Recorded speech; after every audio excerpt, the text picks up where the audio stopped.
Dober dan in lepo pozdravljeni na portalu Info 360, sem Suzana Kos. Z menoj pa v studiu danes 4 gostje, 4 komentatorji, s katerimi se bomo pogovarjali o aktualnih zadevah v politiki in seveda o tem, kaj lahko pričakujemo v pregovorno vroči politični jeseni. Z nami sta profesorja Žiga Turk, gospod Igor Lukšič, gospod Bogdan Biščak, nekdanji politik LDS in Zares, ter gospod Vinko Gorenak. Trenutno ste, sicer tudi nekdanji minister, trenutno pa ste državni sekretar v kabinetu predsednika vlade in ste zadolženi za koordinacijo med vlado in državnim zborom. Vsem se zahvaljujem za to, da ste se odzvali našemu vabilu. Začela pa bi morda z zadnjo anketo Mediane za časnik Delo, ki kaže, da v bistvu razmerja na političnem parketu ostajajo podobna, kot so bila marca. Vse stranke, ki so se uvrstile na volitvah v državni zbor, bi se uvrstile tudi zdaj, tudi Resnica in Demokrati. Razmerje med levimi in desnimi je 48 proti 43, s tem, da je največ podpore v zadnjem mesecu izgubilo Gibanje Svobode in je padlo za kar 5 odstotnih točk. Pa gospod Turk, kaj nam povedo ti podatki po vašem? V bistvu je vprašanje za vse, me zanima, kako vidite te javnomnenjske podatke. Ena možna interpretacija je, da volivci Resnice in Demokratov ne razumejo vstopa v vlado kot izdajo tistih obljub, da ne bodo šli. Druga možna razlaga je pa ta, da so pravzaprav zaradi žolčnih napadov nanje, ker sta pravzaprav to ti dve stranki, skozi katere poskuša opozicija nekako razklati oziroma onemogočiti pozicijo in vlado.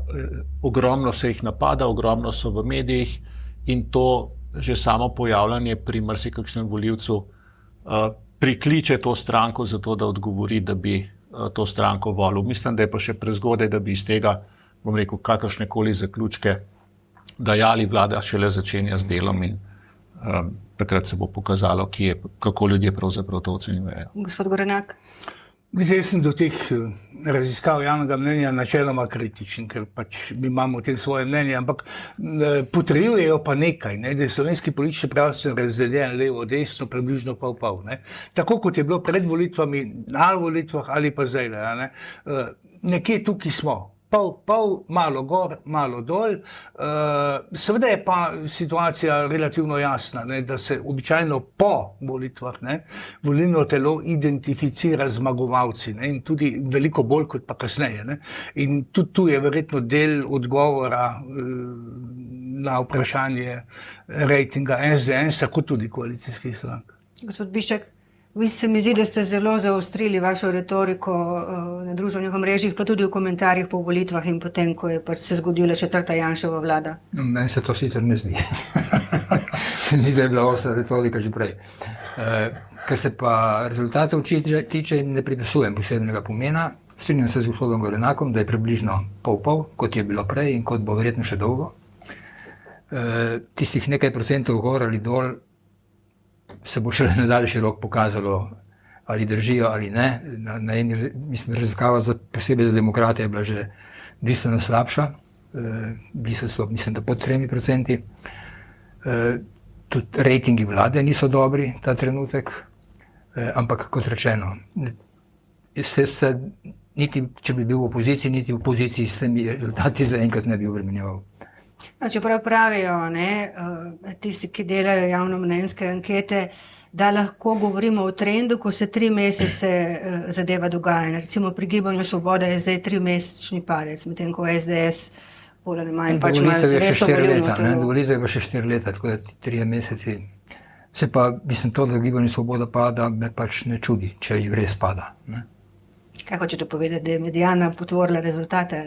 Hočem povedati, da so pač izgubili neko bitko po volitvah in da, tako kot je gospod Gorenak rekel, ljudje se radi poistovetijo zmagovalci, se njim pač dogaja dejstvo, da so izgubili bitko po volitvah. Gospod Lukšič, predvsem me zanima vaše mnenje, ker se govori, kar naprej se očita demokratom in Resnici, da so izdali svoje volivce, ker so šli v 4. vlade Janeza Janše, hkrati pa jim podpora ni padla. To je to, kar kolega Žiga rekel glede tega. Ampak gledajte, volitve so neka meritev razmeri političnih moči v državi. In ta meritev, dokler ni nekih drastičnih sprememb, ustraja. In je pričakovati, da bo ustrajala toliko časa, dokler ne bo kakšnih velikih posegov v vladanju do te mere, da bodo ljudje to čutili in bojo lahko to pripisali tej vladi. Bitka pravzaprav zdaj še zmeraj nadaljevanje nekako predvolivne.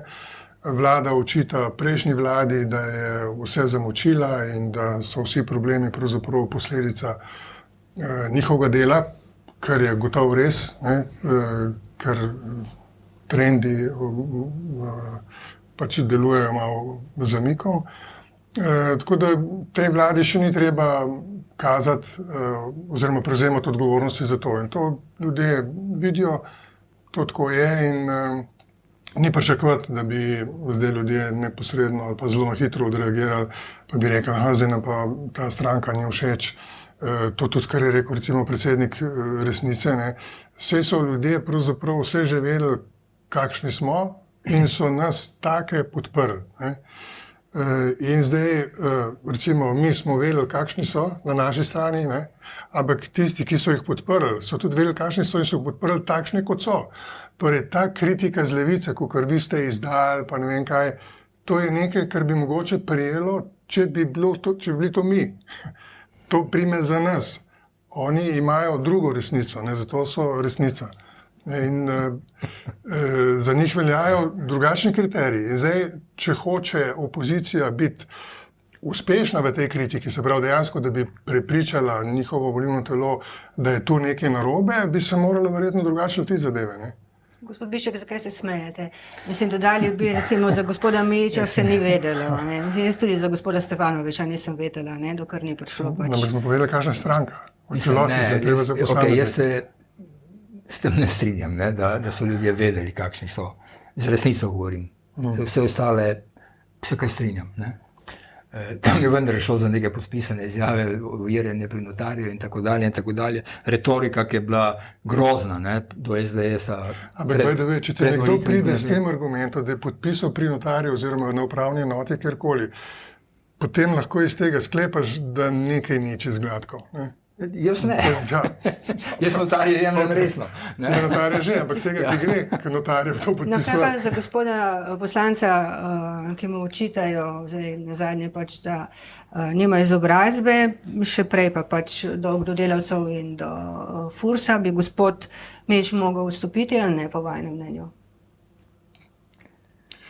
Če gledamo moralno, potem je jasno, da bi moral odstopiti. Politično pa seveda stranka ne more biti zainteresirana, da se to zgodi.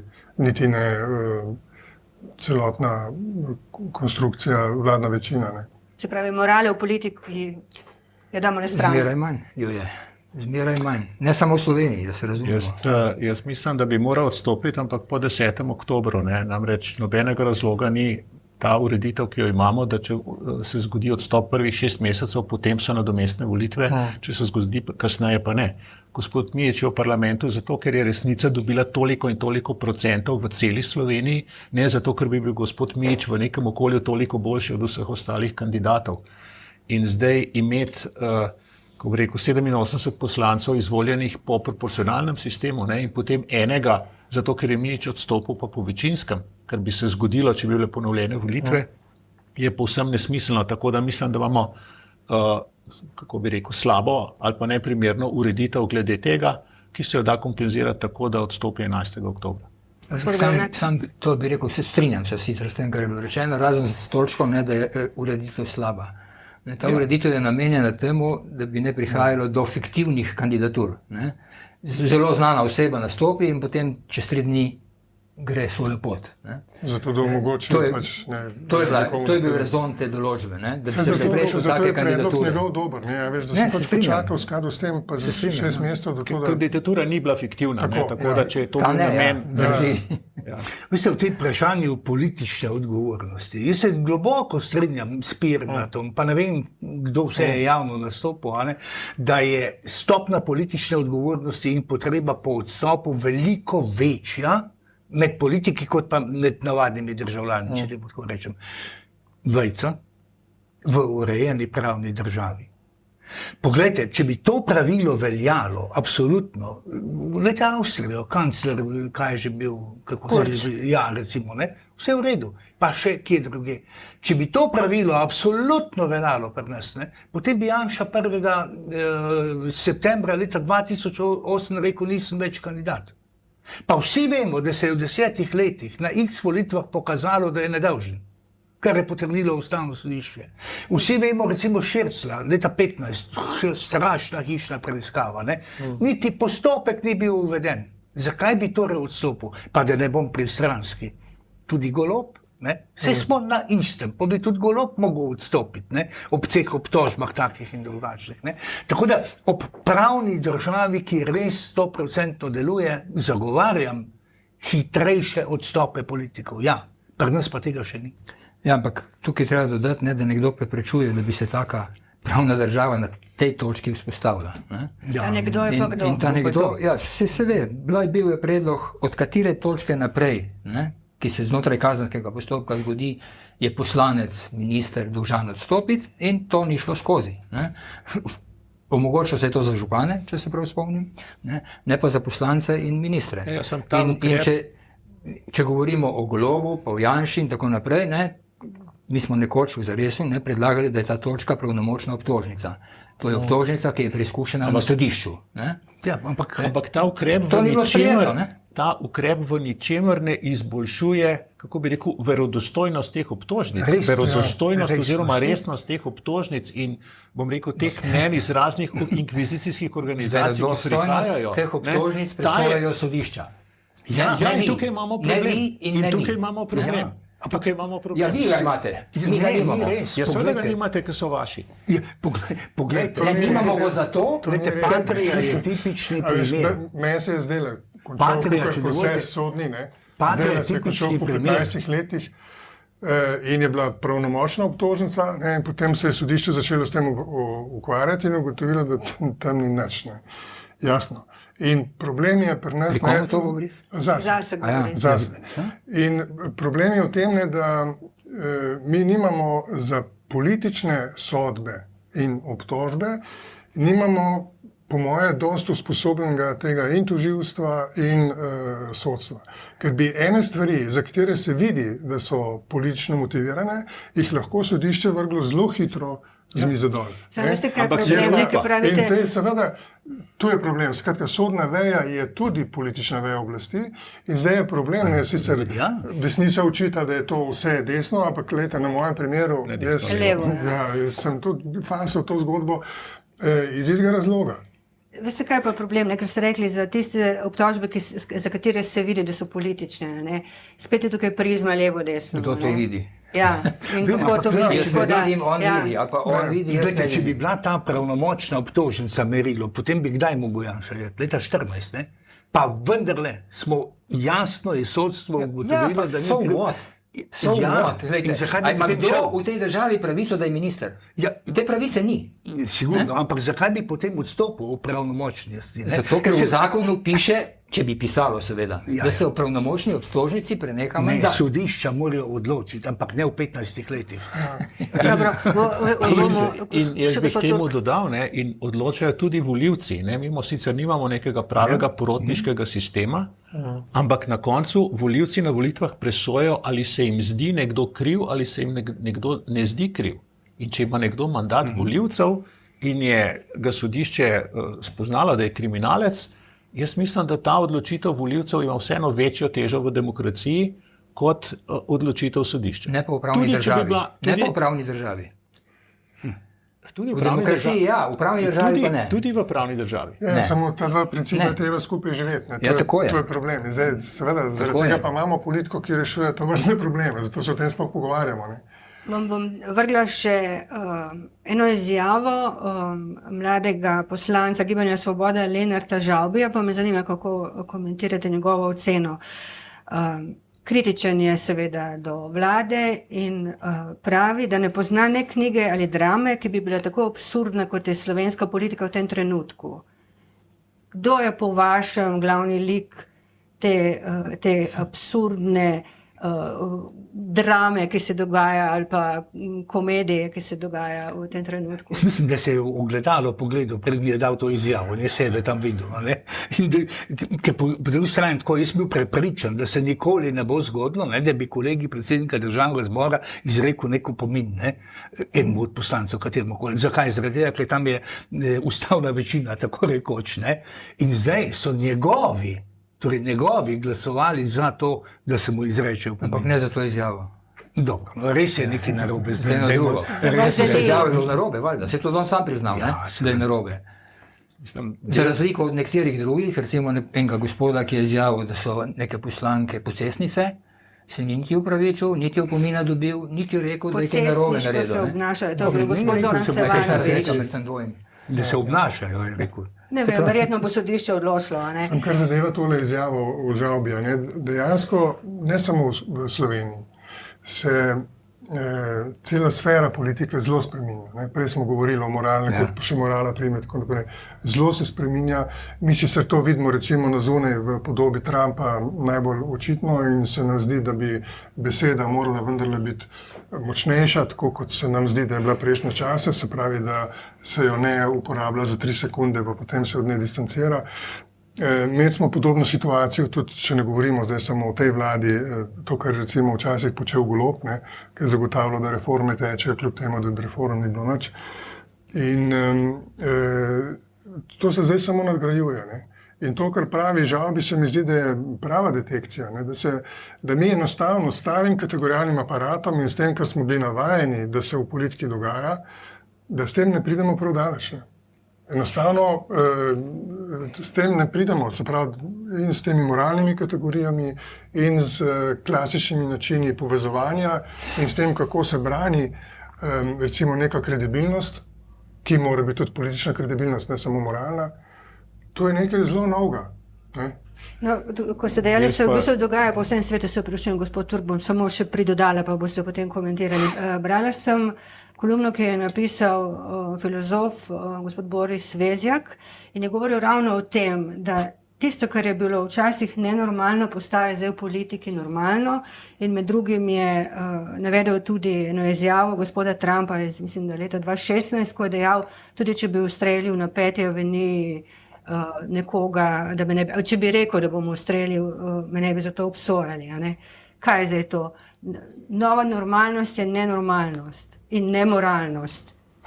Ne vem, meni se zdi absurdno predvsem to, da se o izjavi nekega poslanca Žavbija tukaj le čisto resno pogovarjajo vsaj 3 doktori znanosti, pa mogoče en magister in tako naprej. No. Enostavno se mi zdi, gospod Žavbi je del problema, ne del rešitve. Ne samo on. Zdaj govorimo o tej njegovi izjavi, kjer ocenjuje, da se jaz te izjave in pravzaprav katerekoli izjave gospoda Žavbija nekako ne morem jemati kot vredne komentarja. No. Mane se ne gre za to izjavo, gre za to, o čemer je gospod Lukšič govoril, ne? Za nek trend, ki se dogaja, da stvari, ki so bile nekoč nenormalne, postajajo normalne. Tudi to, ne, da gre nekdo z ne vem kakšnimi kazenskimi postopki lahko kandidirati, da je lahko predsednik vlade, da je lahko minister, da je lahko poslanec, karkoli. Vse to postaja normalno. Zakaj? Ker volilno telo odloči tako. Po eni strani, po drugi strani pa, ker se pravo zlorablja za politične namene. Lawfare je, kako bi rekel, znan fenomen, s katerim se ukvarjajo od raziskovalcev do politikov, do sociologov in tako naprej. Pa pravniki? Tudi polovica pravnikov se bo s tem strinjala, druga polovica bo imela... No, bi jo rad slišal to polovico. No, ne vem, pogledajte Lawfare. Gledajte, če pa Kangler s 24 kazenskimi ovadbami, ki so vse padle na sodiščih, tipičen primer zlorabe, ki se dogaja s strani sodstva, to moglo pa... Ne, ovadbe pa ne podaja sodstvo, podaja jih policija. Imate prav, ja. Sodstvo ga je v bistvu rešili. Ne? Tako je. Ja, imate prav. Ja.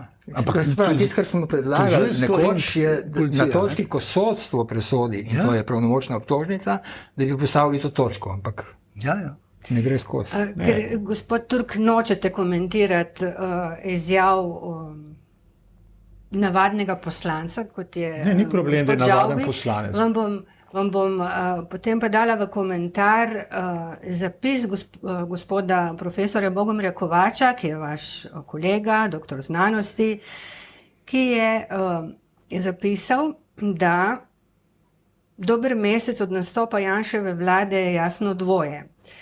Vlada skupaj s parlamentarno večino hiti s sistemskimi spremembami brez resnih institucionalnih in razvojnih razmislekov, makroekonomske razmere pa se vse bolj zaostrujejo.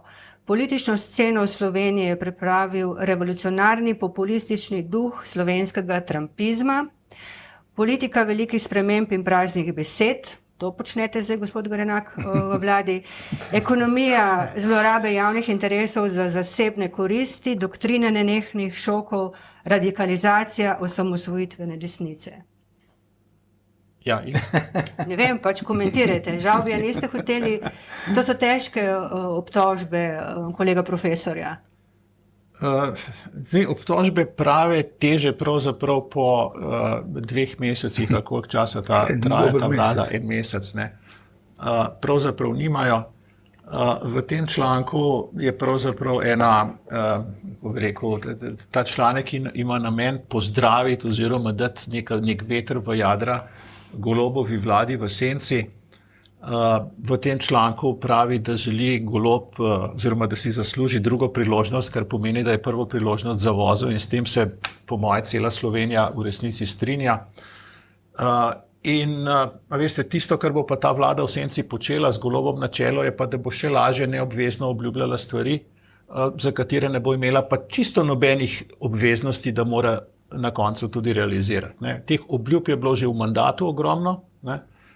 Obljubljajo vse mogoče, realiziral skoraj nič od tega, pa ga nismo kaj dosti, oziroma ga niso mediji kaj dosti vlekli za besedo. Jaz si predstavljam, torej to bodo uspehi še večji, oziroma to bo besedovanje o vseh mogočih priložnostih in vse mogoče obljube. Tukaj je pa zdaj res the sky's the limit, ne, se pravi, nebesa oziroma nebo je meja. Ne. Tako da jaz mislim, da je tukaj bistvo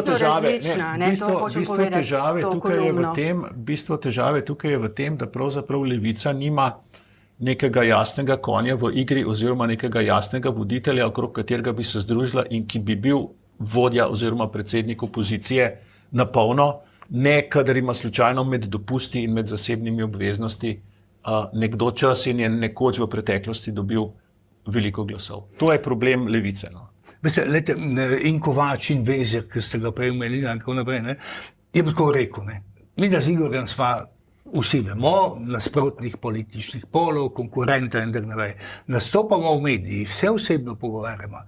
Imamo različna stališča, ampak smo poprečno normalni osebi, bom rekel, ne, tudi v politiki. Medtem ko so tile ljudje, ki se jih našteli, zdaj Kovač pa Vezjak, ljudje, ki so pač znotraj novinarstva in tako naprej ekstremisti, ki jih ne moreš upoštevati za nič na svetu, po domače povedano. Ne? Po enem mesecu govoriti, kak je ta vlada zavozila, kak ta vlada ni nič naredila, to je neumnost, ne?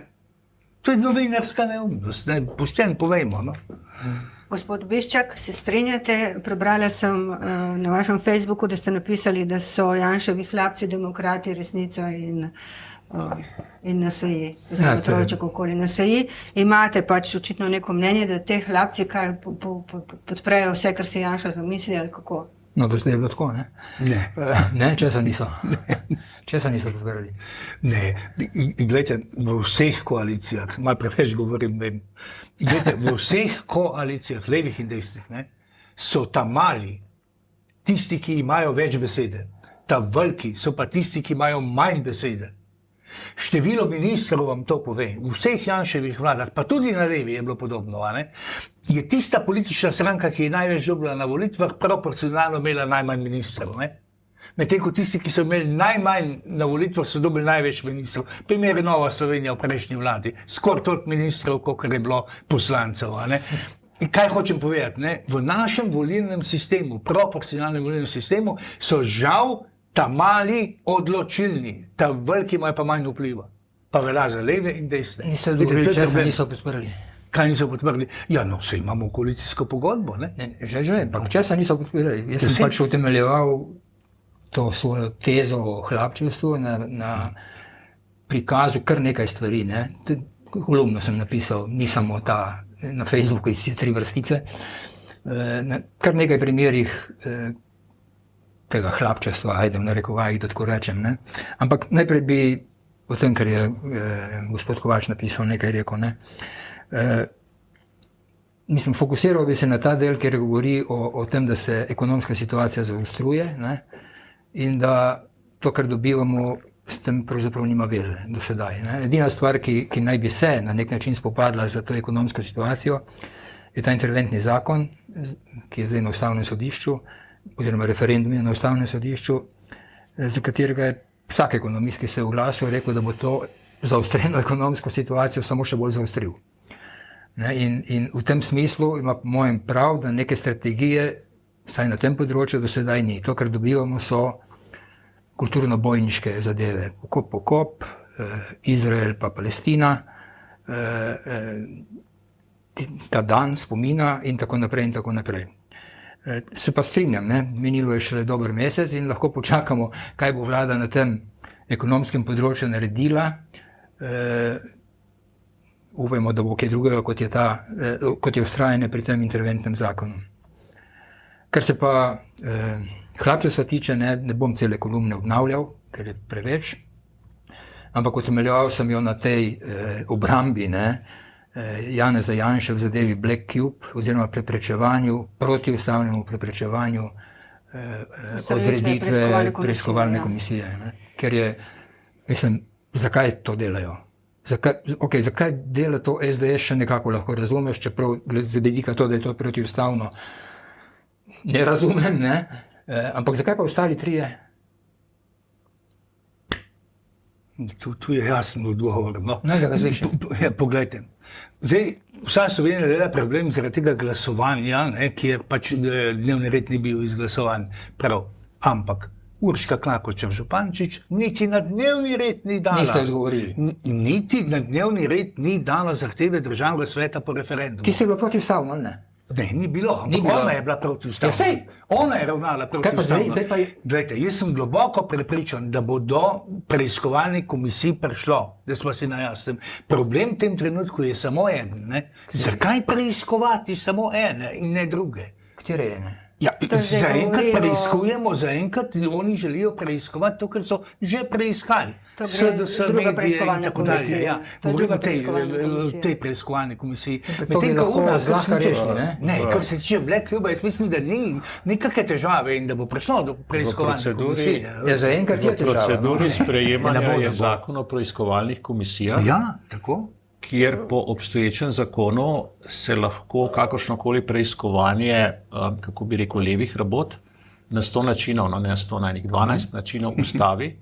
A v zakonu piše za leve rabote? Ne, ampak piše za vse rabote? Ko je povedano, kdo lahko to ustavlja, je povsem jasno, poslanci, kje je tista moč, ki lahko to ustavi. In zato je na nek način razumljivo, da dokler ta zakon ni ali sprejet ali zavrnjen dokončno, da se novih komisij ne ustanavlja. To se mi zdi na nek način logično. Mislim pa, da v perspektivi ni nič narobe, če se ta stvar razišče in se pride zadevi do dna in se pride tudi kakšni drugi zadevi do dna. Ta zakon o parlamentarni preiskavi nima absolutno nobene zveze z parlamentarno preiskavo ustanovitvijo ene ali druge parlamentarne preiskave. Mimogrede, dve parlamentarni nima. Se po tem zakonu ustanavljajo, ne? Druga ni. Po veljavnem se ustanavljajo in imamo veljavni zakon. V čem je problem? V tem, da lahko nekdo, ki se misli, da se mu godi krivica, gre na Ustavno sodišče in predlaga, da v 60 dneh Ustavno sodišče to presodi. Bajde, moč ni na poslancih ali na levici, moč je na Ustavnem sodišču. Ustavno sodišče pa vemo, kako je sestavljeno. Ne? Če vam ni všeč, pejte v drugo državo. No, to ste dobro povedali. Da ne boste se skregali čisto do konca. Jaz sicer dobro si povedal.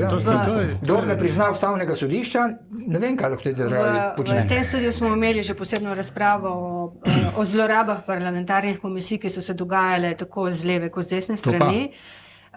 Jaz zelo dvomim, da pa ne nasprotujem ustanovitvi nobene parlamentarne komisije, ampak da bodo poslanci raziskali, kaj se dejansko pri Black Cube zgodilo. To pač ne To pa bodo, tudi jaz ne. dvomim.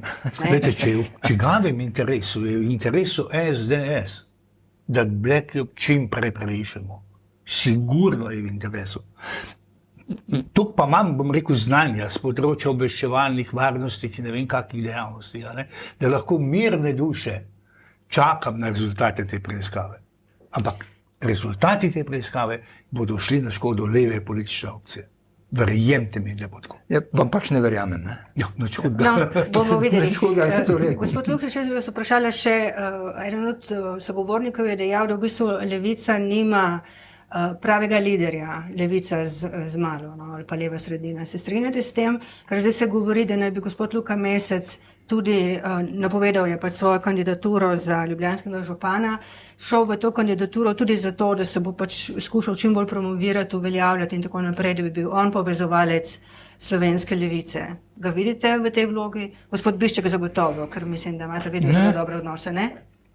Mislim, da vidim te vloge, ne bom odgovoril, Ja. ampak najprej... Problem je v tem, veste, da ima Levica sploh problem s oblikovanjem liderstva, ne? Ker Levica ima precej anarcho-liberalnih elementov v svojih silah, ki gradijo na tem, da ne sme biti kulta osebnosti.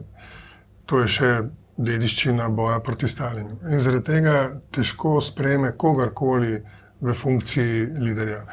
Recimo Kučan je to vlogo skozi odklanjal, skozi jo na nek način poskuša razgrevati, ampak faktično jo ima, ne, ker v resnici kdorkoli poskušal, je na teh čereh pač pristal in je bila zadeva končana. Ampak problem je ne samo tudi slovenske levice, tudi kjerkoli. Sem že tle govoril, recimo nemški krščanski demokrati so imeli dva voditelja, recimo Kohla pa Merklovo, v 25 letih. Ne. V tem času so imeli socialdemokrati 10 menjav predsednikov. Tle pri nas se isto dogaja. Pahor je bil 15 let, Kučanč je bil 4 leta in potem se to vrti. Recimo, če gledamo samo socialdemokrate. Levica tudi, ne, je bil Luka Mesec, pa potem so ga zamenjali, pa je bila Asta Vrečko, pa so zdaj oba, pa tako naprej. Skratka, na levi je zelo težko, ne, potem je recimo Zoran Janković poskušal biti vodja tega, zmagal volitve, pa potem ni vlada se in tako naprej. Skratka, levica ima velike probleme. Kot čist mentalni sklop, ne, desnici to gre lažje. In zato zdaj, če se licitira imena, veste, mislim, da levica dela to napako, da misli, da je treba se z desnico bojevati na isti način. Se pravi, da mi bi mogli zdaj dobiti nekoga, ki bi bil tega ranga kot Janez Janša in ki bi okrog njega. To ne bo šlo, ni šlo in ne bo šlo. Torej, mi bi se mogli drugače lotiti politike, ki bi bolj ustrezala tej mentaliteti levice, ampak hkrati, če bi hoteli poražati ali pa poraziti v posameznih bitkah te desne stališče, bi se bo treba drugače organizirati. Je pa še en handicap, ne? A veste, da pohitrena koncentracija kapitala v svetu absolutno ni naklonjena minimalnemu levičarjenju. In tu imamo pa geostrateški problem, kot levica. Gospod Bišček, gospod Mesec, me zanima vaše mnenje. Pridemo do njega.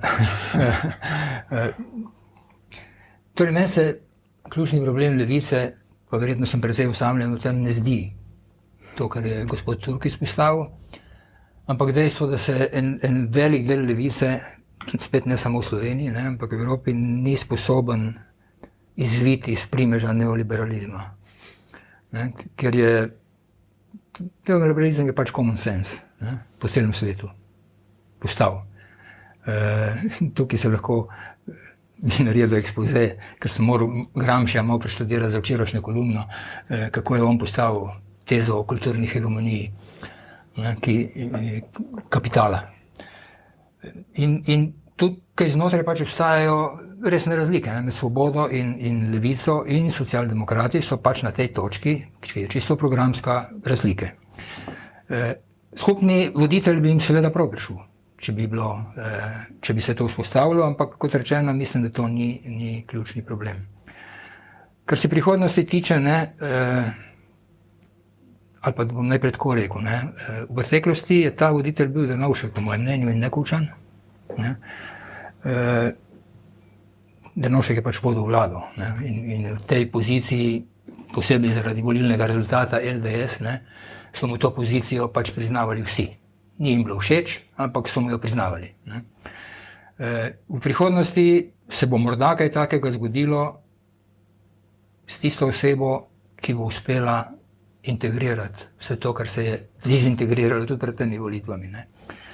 Mi vsi vemo, ne, da je Levica, če se štejemo glasove tistih, ki niso prišli v parlament, na teh volitvah dobila več kot pa desne stranke. In dejstvo, da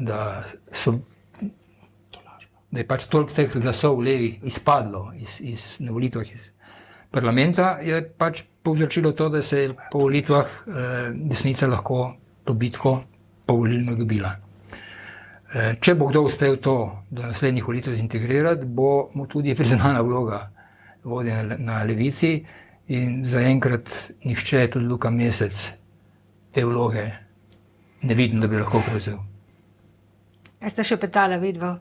Ne, jaz mislim, da jaz se globoko ne strinjam s kolegom Lukšičem, ne glede tega, da je ta iskanje voditelja oziroma da obstaja na levi voditelj, da je to nekako skregano z denarjem teh bolj, kako bi rekel, liberalnih, anarhičnih gibanj na levi. Ne.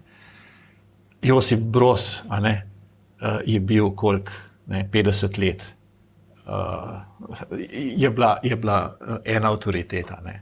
Stane Dolanc in potem vsi ostali partijci so bili se pa nesporna avtoriteta. Se strinjam, ne, Janez Drnovšek, dolgo časa je levica funkcionirala okrog Janeza Drnovška.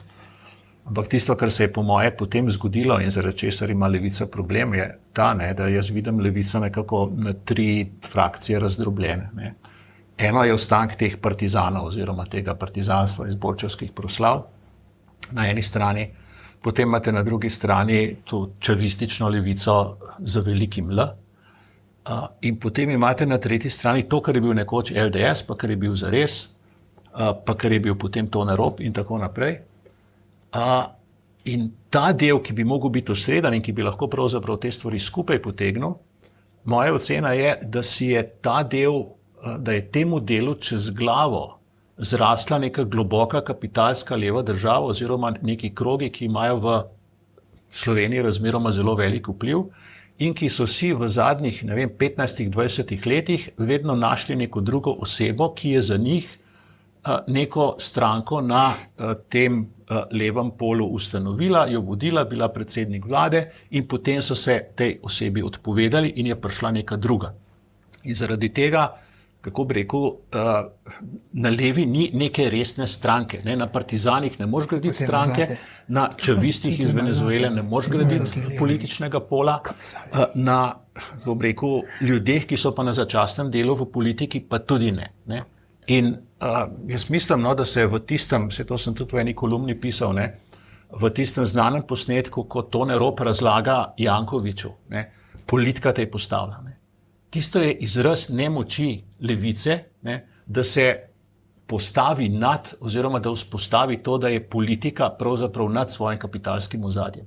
In to se, jaz se bojim, to se levi strani dogaja. Zadnji tak kandidat te globoke države je bil Robert Golob in zdaj ne vemo čisto natančno, kdo bi pa zadevo naprej peljal. Ampak manjka resna politična stranka na levi.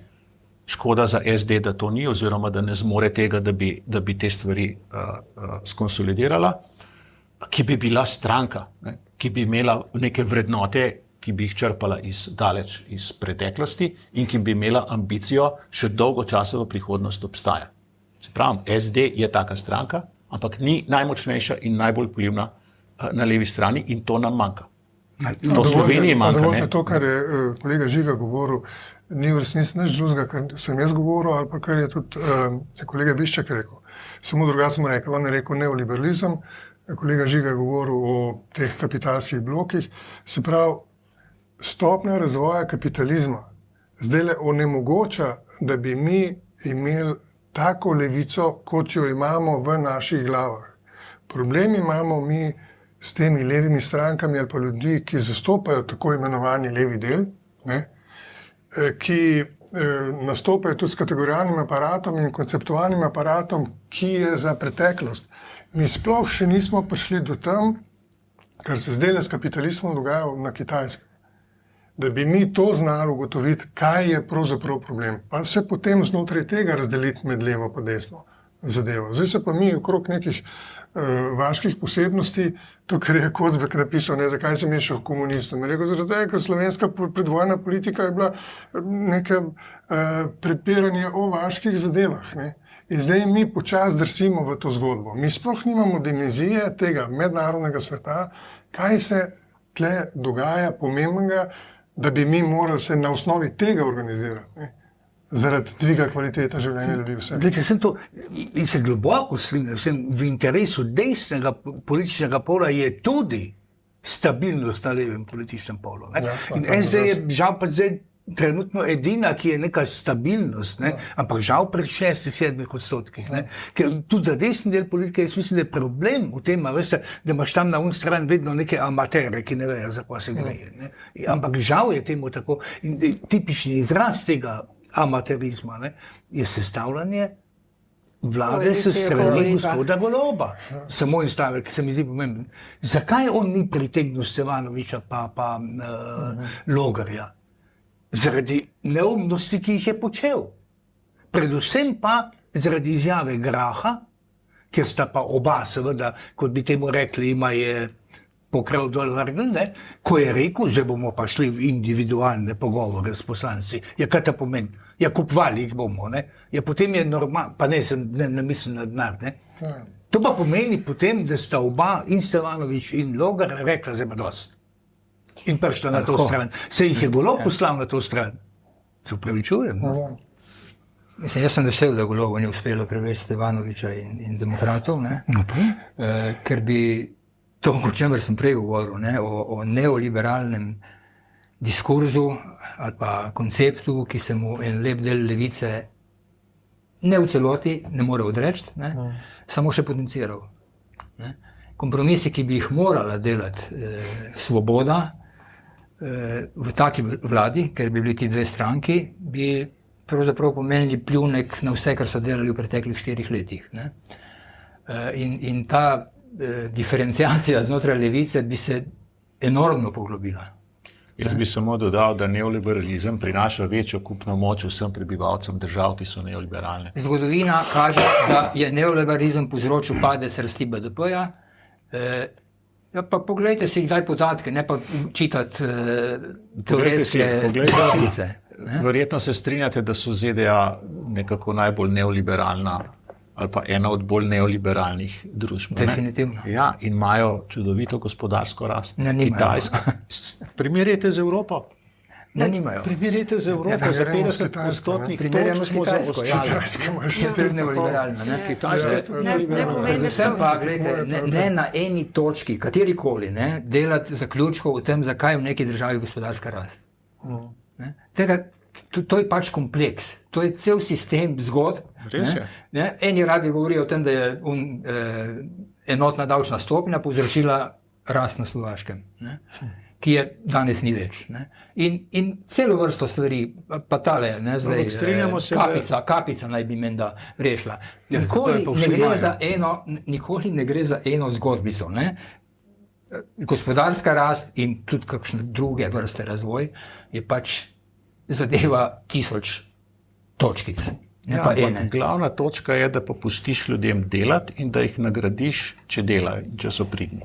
No, to nima nič z neoliberalizmom. Bom sklenila ta del pogovora z izjavo soproge gospoda Žižka, ki je na radiju dejala, na radiju Slovenija sem poslušala en pogovor z njo in je dejala, da nekaj v tem smislu, bogati ljudje so hudobni, in sistem, ki dovoljuje bogatenje ljudi, je napačen in ne smemo dovoliti. Ne vem, ne bomo o tem razpravljali. Hotel sem še eno zadevo, en krog apropos ljubljanskih županskih volitev. Gospod Luka Mesec je napovedal, da bo šel v kampanjo kot kandidat.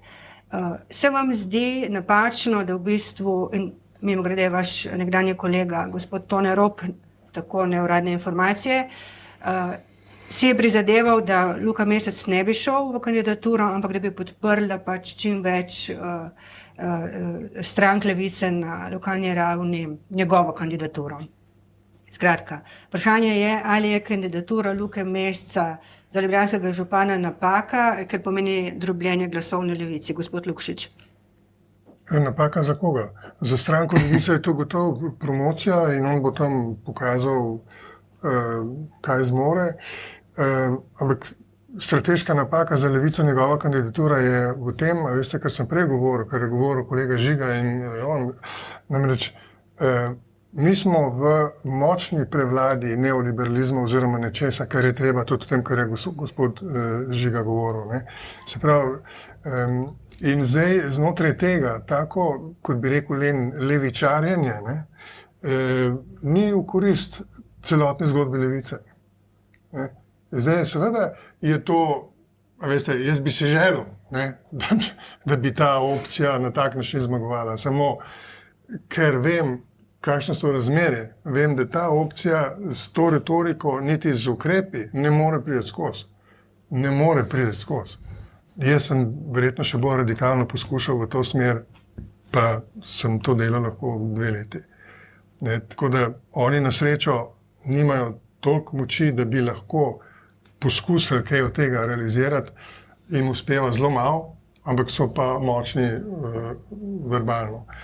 In to je to se mi zdi problematično. Zdaj pa k vprašanju, ne, ali je nujno, da župan Janković gre, ne, z tega stališča je to drobljenje glasov proti Jankoviću.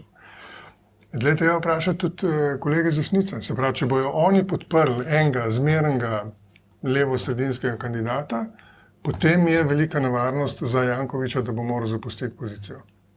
Ampak hkrati je pa to problem, če bo desnica podprla kandidata proti Jankoviću, potem bo to za njega tudi kar dobrodošla podpora, da bo povedal, lejte, edini, ki brani levo sceno, sem še zmeraj jaz. Skratka, Janković bo ostal? Gospod Biščak? Ne, mislim, da je to slučajno, ne mislim, da je to garantirano. Ne.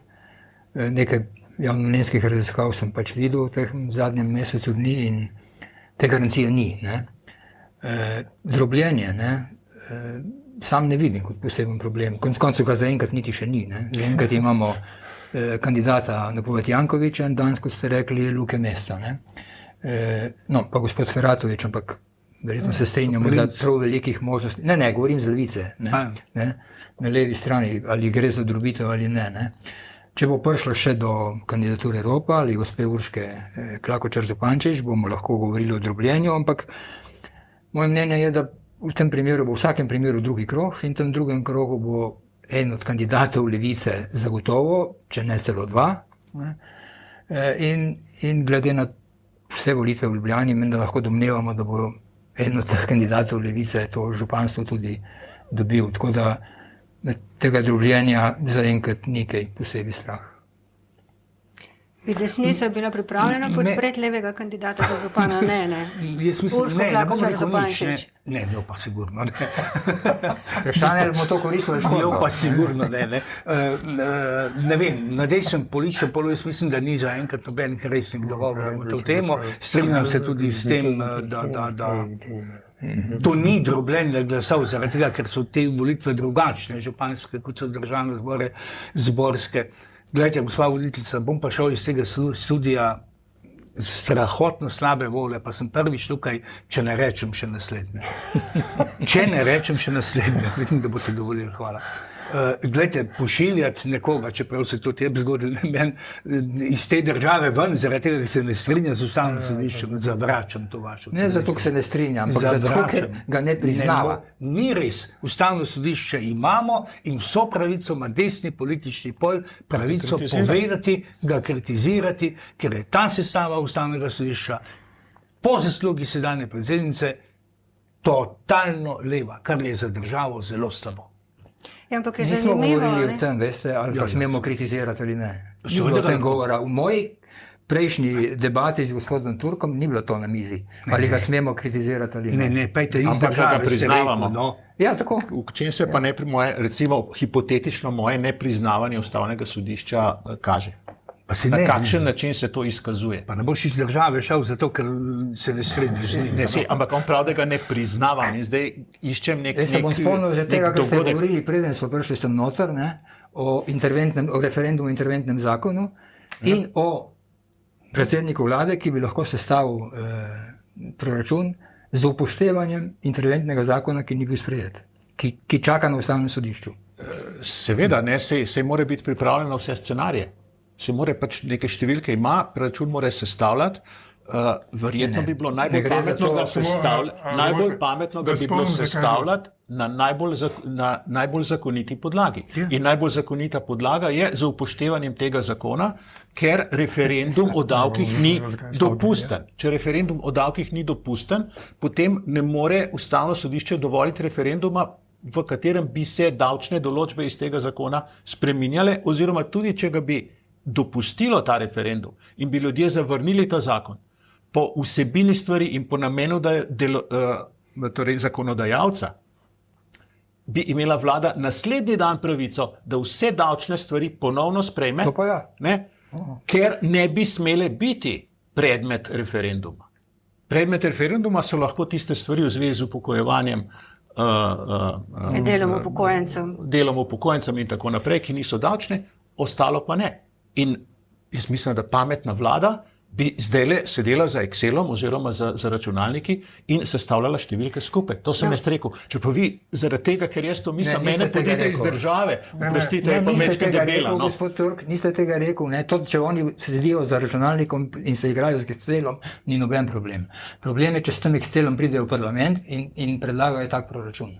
Tudi ni problem. Kolega Bišček je poostrojeno reagiral s to izjavo zaradi tega, ker je kolega Žiga rekel, ampak Levica ima večino v ustavnem sodišču.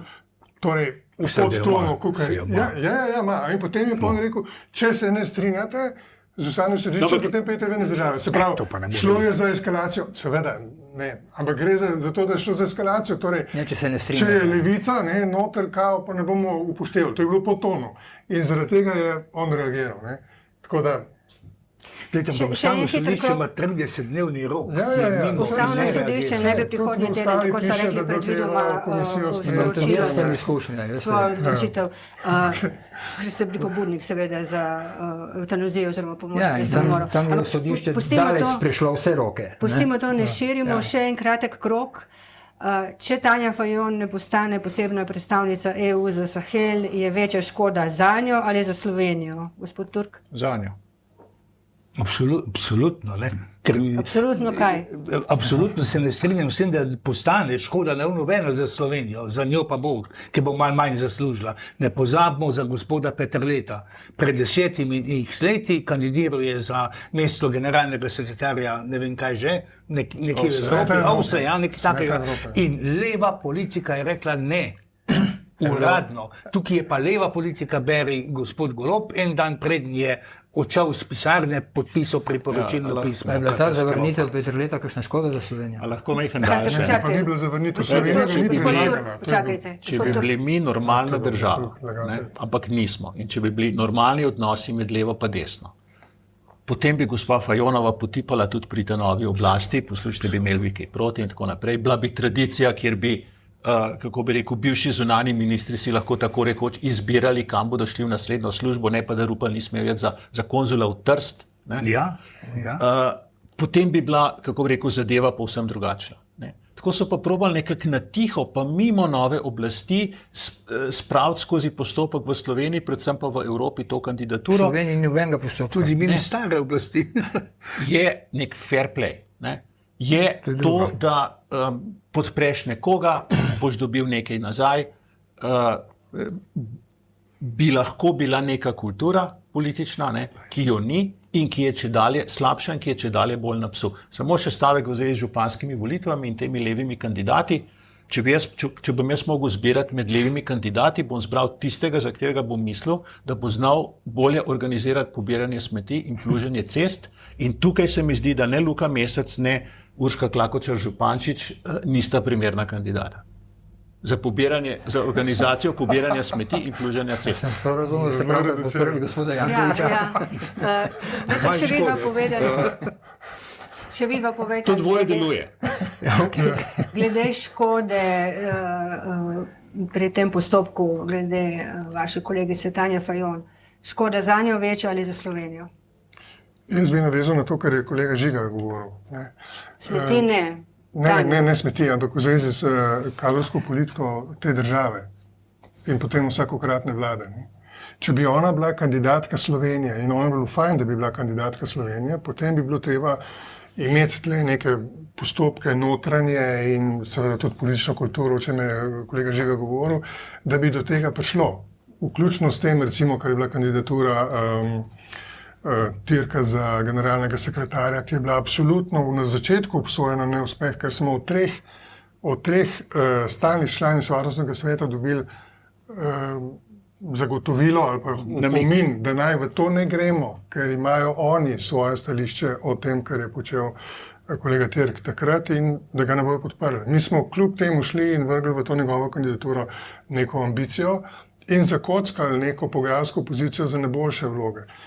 Zavrnili smo takrat tudi tista vlada, nekaj Bratušek, kandidaturo Peterleta. Ampak zakaj? Zaradi tega, ker se obnašamo, vsakokratna vlada dobi na mizo nek predlog, ki je ali od našega človeka, se pravi, ali pa od ene skupine v Evropi ali v svetu, ki misli, da bi naš kandidat bil ustrezen. In zdaj v tem primeru Fajonove je isto, to je pač njena solo zgodba in tako kot ste rekla kolega, ker je solo zgodba, ker ni gradila te podpore v Sloveniji, tudi ne v stranki, ne kjerkoli. Skratka, ona bo predstavnica tam sama sebe, ne? Ali pa recimo pol Evrope in tistih, ki jo v Evropi podpirajo. Torej, z tega stališča ni neka blazna tragika, ampak zdaj, če gremo pa, ali je to na nek način boljš, da je tam nekdo, ki je bil v Sloveniji, ali nekdo, ki ni, potem z tega stališča, veste, ker smo tako mehna država, je fajn, da tudi vsak, pa če se je še skozi šivankino uho zrinil na neko pozicijo, je za moj okus to vseeno za podpreti. Se pravi, načeloma škoda za Slovenijo. Gospod Bišček? Škoda za Slovenijo že, ne? Ker smo se spet pokazali za nesposobne, svoje spore smo izvozili ven. Ja. Tako da zdaj ali bo prišlo do te imenovanja ali ne, je ta škoda že tukaj. Ne?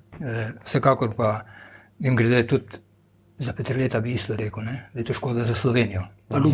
Prej ste me narobe razumel, če ste me razumel, da sprašujem zaradi tega, ker mislim, da ni bilo škode. V vsakem primeru, ko se pokažemo za nesposobne urejati stvari znotraj samih sebe, je to za Slovenijo škoda.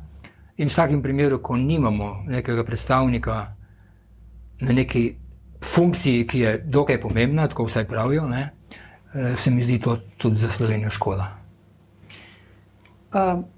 Zadnji krog vprašanj bom začela z vami, gospod Bišček, zato prisluhnite, ker sem prepričana, da tega niste prebrali. Gospod, pa vem, da ste komentirali tudi... Pa vem, da ste komentirali, to se malo šalim, da ste komentirali intervju Janeza Janše pred dnevom državnosti za poljski desničarski portal Višegrad 24. Gospod Žiga Turk je na X-u zapisal, da te izjave odražajo ostro, desno politično govorico, ki pa ostaja znotraj meje demokratičnega diskurza. Medtem ko recimo Marko Srnković v Večeru zapisal, da, oziroma se je vprašal, če se je Janezu Janši preprosto zmešalo. Kako ste vi videli ta intervju in te izjave? Strinjam se z obema, ne? Ampak tudi, če se mu izmešalo, je to znotraj demokratičnega diskurza. Ne? Se strinjam.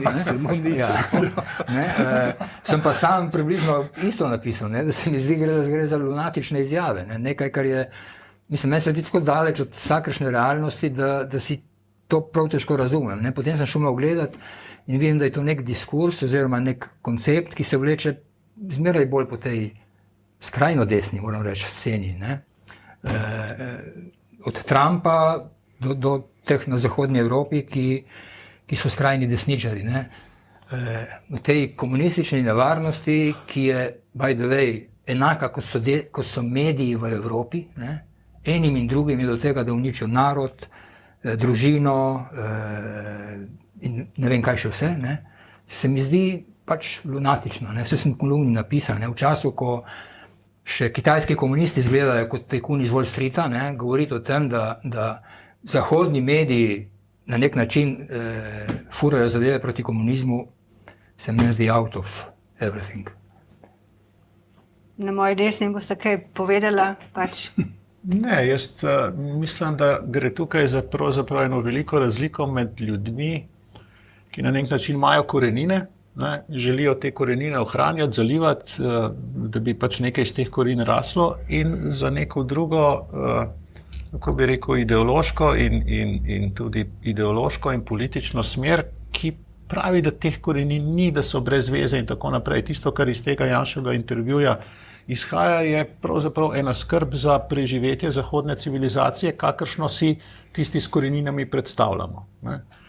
In v marsikakšnem krogu je že samo dejstvo, da ti omeniš besedo zahodna civilizacija, ne, to je skoraj toliko slabo, kot recimo neoliberalizem pa fašizem. Ne. To je tle nekje, ali pa skoraj slabše. Ne. Nekateri pa mislimo, da je pravzaprav zahodna civilizacija tisto najboljše, kar se nam je zgodilo, zaradi česar nam gre pravzaprav v teh krajih tako dobro in smo pravzaprav tako uspešni. In to je razlika tudi med levo pa med desno. Na desni mislimo, da nam gre fajn, ne? Da smo v preteklosti neke stvari delali prav, ne? Levica pa misli, da smo v preteklosti delali vse narobe, da moramo začeti zdaj bistveno drugače za to, da bo boljše. Glede, jaz gospoda Janšo spremljam pač zdaj 25 let. Ne? Primer iz leta 2008. On je govoril na eni od sej državnega zbora o tajkunih. Katastrofa. A veste, kaj je bilo pogrom medijev, zakaj govorijo o tajkunih? Ne? On je leta 2000 ob napadu na Ukrajino govoril o tem, da bi mogel NATO zapreti zračni prostor. Ne? Tudi Zahodna Evropa ga je napadla. Kasneje, leto dni po tistem, so pa v Zahodnji Evropi govorili, da smo zgrešili, če bi zaprli zračni prostor, vojna ne bi šla v taki smeri. Jaz sem včasih občutek, pa se mi lahko rečete, da navijam za njega, vse sem član stranke. Pač imate to pravico. Ja, absolutno, ampak pokazal se je kot človek, ki vidi, pa sem marsikdaj mislil, da nima prav, pa sem pa ugotovil, da je videl velik del, kaj jaz. No, bom jaz končala tale naš pogovor s tem, da vedno pa ne vidi prav. Na nekem novinarskem srečanju za časa, na začetku še Golobove vlade, sem stavila, da ne bo predčasnih volitev in sem stavo jaz dobila. Ne? Pa gospod Janša, žal nam je zmanjkalo... Leta 1984 smo bili v uredništvu Tribune, ki smo objavili na naslovnici Janšo v formi Kipa Svobode in gore pisalo proti kultu osebnosti. Leta 1984. In potem so se stvari spremenile in je prišlo... Ne, in zdaj imamo kult osebnosti. Zahvaljujem se vam za vaše misli in stališča. O politični jeseni nismo utegnili ničesar povedati, bomo drugič. Hvala, da ste prišli. Vam pa hvala za pozornost, če ste bili z nami.